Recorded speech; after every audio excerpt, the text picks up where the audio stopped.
Okay વિદ્યાર્થી મિત્રો, અહીંયા જોઈ શકો છો દાખલા નંબર 5. બધી વસ્તુ મગજમાંથી હટાવી દો. 50 સાવન કી ઘટા. અહીંયા ખાસ ધ્યાન આપો. રેડી? હવે વાત કરે છે સોડિયમના લેમ્પમાંથી ઉત્સર્જિત થતો પીળો પ્રકાશ. રેડી? કેવો પ્રકાશ? પીળો પ્રકાશ છે. એની નેનોમીટરમાં લંબાઈ આપી છે 580 નેનોમીટર તરંગ લંબાઈ ધરાવે છે. કેટલી વિદ્યાર્થી મિત્રો જોઈ શકો છો તમે? 580 નેનોમીટર તરંગ લંબાઈ ધરાવે છે. તો આ પીળો પ્રકાશ છે એની આવૃત્તિ ગોતવાની છે અને તરંગની સંખ્યા ગોતવાની છે. તો વિદ્યાર્થી મિત્રો આવૃત્તિ અને તરંગની સંખ્યાનું સૂત્ર આવડવું પડે. ઓકે, તો અહીંયા વિદ્યાર્થી મિત્રો જ્યારે પણ મેં સૂત્ર આપણે લખતા હતા ત્યારે મેં એક વસ્તુ કીધું હતું, ઓલવેઝ પ્રકાશની ગતિ. વિદ્યાર્થી મિત્રો મેં અહીંયા કીધું હતું પ્રકાશની ગતિ છે એ હંમેશા ઉપર લખવાની છે. બાકી તમારે જો તરંગ લંબાઈ ફાઇન્ડ આઉટ કરવી હોય, સંશોધન કરવું હોય, ગોતવી હોય તો અહીંયા તરંગ લંબાઈ, આવૃત્તિ ગોતવી હોય તો આવૃત્તિ. એની સિવાય વિદ્યાર્થી મિત્રો અહીંયા આવૃત્તિ મૂકી દો, અહીંયા આવૃત્તિ ગોતવાની છે તો અહીંયા તરંગ લંબાઈ મૂકી દો. આ સૂત્ર ખાસ મેં યાદ રાખવાનું કીધું હતું. વિદ્યાર્થી મિત્રો અહીંયા સી એ વિદ્યાર્થી મિત્રો ખાસ યાદ રાખજો પ્રકાશની ગતિ છે. પ્રકાશની વિદ્યાર્થી મિત્રો શું છે? ગતિ. ક્યાં કણે? શૂન્ય અવકાશમાં પ્રકાશની ગતિ, જેનું સી નું મૂલ્ય બધાને ખબર છે કેટલું હોય? 3 × 10⁸ મીટર પ્રતિ સેકન્ડ, એટલે સેકન્ડ ઇનવર્સ. ઓકે, મને નથી લાગતું કે કોઈને કઈ પ્રોબ્લેમ હોય. ઓકે વિદ્યાર્થી મિત્રો, અહીંયા વી છે એ વી વિદ્યાર્થી મિત્રો શું છે? તો વી એ આવૃત્તિ છે. શું છે? આવૃત્તિ. ઓકે, અહીંયા લેમ્બડા એ વિદ્યાર્થી મિત્રો શું છે? તરંગ લંબાઈ. તરંગ લંબાઈ. હવે કોઈને કઈ પ્રોબ્લેમ હોવો પડે નહીં. સર તરંગની સંખ્યાનું બાકી રહી ગયું. તો વિદ્યાર્થી મિત્રો આ સૂત્ર તરંગ સંખ્યા છે. તરંગની સંખ્યા યાદ રાખજો. સંખ્યા વિદ્યાર્થી મિત્રો તરંગની સંખ્યા જેનું સૂત્ર છે આવૃત્તિની ઉપર આવી રીતે વી ની ઉપર આવી રીતે બહાર કરી દેવાનું છે. ઓકે, 1 વિદ્યાર્થી મિત્રો લેમ્બડા. ઓકે, આ એનું સૂત્ર છે 1/, તરંગ લંબાઈ. ઓકે, હા હવે જે આપી છે વિદ્યાર્થી મિત્રો તરંગ લંબાઈ આપી છે, જરા ધ્યાનથી જુઓ. અહીંયા તરંગ લંબાઈ આપી છે તો તરંગ લંબાઈ આપી છે તો તરંગ લંબાઈ આપણે લખી નાખી. આ તરંગ લંબાઈ બરાબર કેટલા છે? તો અહીંયા જોશો 500 ને વિદ્યાર્થી મિત્રો કેટલા? 80 નેનોમીટર. તો વિદ્યાર્થી મિત્રો 580 નો નેનોમીટર નું મીટરમાં કન્વર્ટ કરી તો 580 વિદ્યાર્થી મિત્રો અહીંયા શું થઈ જશે? ગુણ્યા નેનોમીટર નું મીટર કરશો તો 10⁻⁹ વિદ્યાર્થી ઘાત મીટર. આમાં મને નથી લાગતું કોઈને કઈ પ્રોબ્લેમ હોય. ઓકે, નેનોમીટર નું મીટરમાં થઈ જાય છે. હવે વિદ્યાર્થી મિત્રો તરંગ લંબાઈ આવી ગઈ તો આપણે આવૃત્તિનું સૂત્ર બધાને આવડે છે. ઓકે સર, અમને આવડે છે. હજી હમણાં જોયું આવૃત્તિ. અહીંયા આવૃત્તિ બરાબર ઉપર ઓલવેઝ હંમેશા પ્રકાશની ગતિ આવે. કોઈ દી વિદ્યાર્થી મિત્રોને આપણે પ્રકાશની ગતિ, આવૃત્તિ અને તરંગ લંબાઈ ગોતતા હોય ત્યારે નીચે નહીં લખીએ. રેડી? એટલે અહીંયા ઓલવેઝ પ્રકાશની ગતિ ઉપર આવશે. તમને યાદ રહી જાય એટલે વળી ઘડી બોલું છું.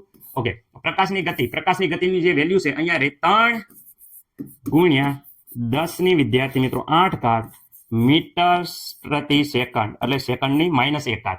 ઓકે, કારણ કે એકમ ખાસ યાદ રાખવાનું છે. તરંગ લંબાઈની વાત કરે તો તરંગ લંબાઈ કેટલી છે? તો અહીંયા આપી છે 580. ખાસ યાદ રાખો 580 × 10⁻⁹ મીટર. ઓકે, હવે એકમની વાત કરે તો જરાક ધ્યાનથી તમે જોઈ લેશો. અહીંયા વિદ્યાર્થી મિત્રો આ મીટર જશે, અહીંયા મીટર જશે, મીટર છે એ વિદ્યાર્થી મિત્રો જતા રહેશે. તો ખાલી સેકન્ડ ઇન્વર્સ રહેશે. એટલે એકમમાં હવે મને નથી લાગતું કે કોઈને કઈ પ્રોબ્લેમ હોય. ઓકે, હવે અહીંયા વિદ્યાર્થી મિત્રો આપણે શું કરવાનું છે? અહીંયા વિદ્યાર્થી મિત્રો તમે જોઈ શકો છો 3/500 ને. ઓકે, તો અહીંયા વિદ્યાર્થી મિત્રો આપણો જવાબ આવે છે 0.000000517 ગુણ્યા વિદ્યાર્થી મિત્રો અહીંયા ઘાતનું જોઈ, અહીંયા 8 ઘાત હતી. આ 10 ની -ઘાત ઉપર જશે તો વિદ્યાર્થી મિત્રો પ્લસ ઘાત થઈ જશે. તો અહીંયા ઘાતનું કહી દઉં છું 10 ની વિદ્યાર્થી મિત્રો 17 ઘાત આવશે. રેડી? તો અહીંયા વિદ્યાર્થી મિત્રો આપણે 10 ની કેટલી ઘાત લખવાની છે? તો વિદ્યાર્થી મિત્રો ખાસ ભૂલ્યા વગર 10 ની 17 ઘાત. કેટલી છે? 17 ઘાત. અને અહીંયા એકમ ખાલી આ જ રહેશે સેકન્ડ ઇન્વર્સ. તો એકમ વિદ્યાર્થી મિત્રો ખાસ યાદ રાખવાનો સેકન્ડ ઇન્વર્સ. મને નથી લાગતું કે કોઈને કઈ પ્રોબ્લેમ હોય. ઓકે, આ સમજૂતી માટે છે. ઓકે, અહીંયા વિદ્યાર્થી મિત્રો આપણને મળી ગઈ છે ફરીથી એકવાર આ જવાબ મળી ગયો છે આવૃત્તિ. શું મળી ગઈ છે? આવૃત્તિ. ઓકે, જે જવાબ આપણને એક માંગ્યો છે એ જવાબ આપણને મળી ગયો છે. મને નથી લાગતું કે કોઈને કઈ આવૃત્તિ વી. હવે અહીંયા જોઈ શકો છો તરંગની સંખ્યા. તો વિદ્યાર્થી મિત્રો તરંગ સંખ્યા બરાબર જોઈ શકો છો. તરંગ સંખ્યા બરાબર, તો વિદ્યાર્થી મિત્રો તરંગ સંખ્યા બરાબર આપણને ખબર છે. અહીંયા આપણે જે હમણાં સૂત્ર જોયું તરંગની સંખ્યા બરાબર સૂત્ર મૂકો 1/, તરંગ લંબાઈ. ઓકે, એટલે તરંગની સંખ્યા મળી જશે. ચલો 1/, તરંગ લંબાઈની વેલ્યુ અહીંયા આપી છે. તરંગ લંબાઈ કેટલી છે? 580 × 10⁻⁹ મીટર.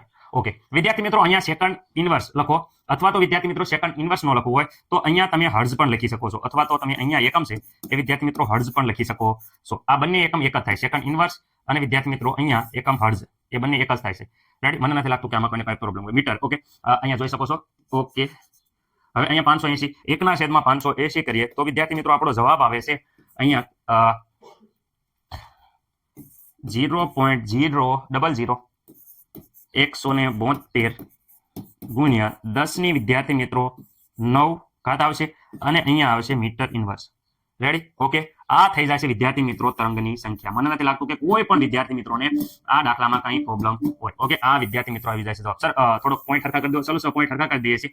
અહીંયા જો 1 2 અને 3 ઘાત ઓછી કરી દઈએ તો વિદ્યાર્થી મિત્રો તરંગની સંખ્યા બરાબર થઈ જાય છે 1.75 ગુણ્યા 10 ની વિદ્યાર્થી મિત્રો કેટલી ઘાત 6 ઘાત મીટર ઇનવર્સ. આ વિદ્યાર્થી મિત્રો તરંગની સંખ્યા બરાબર થઈ જાય છે. જોઈ શકો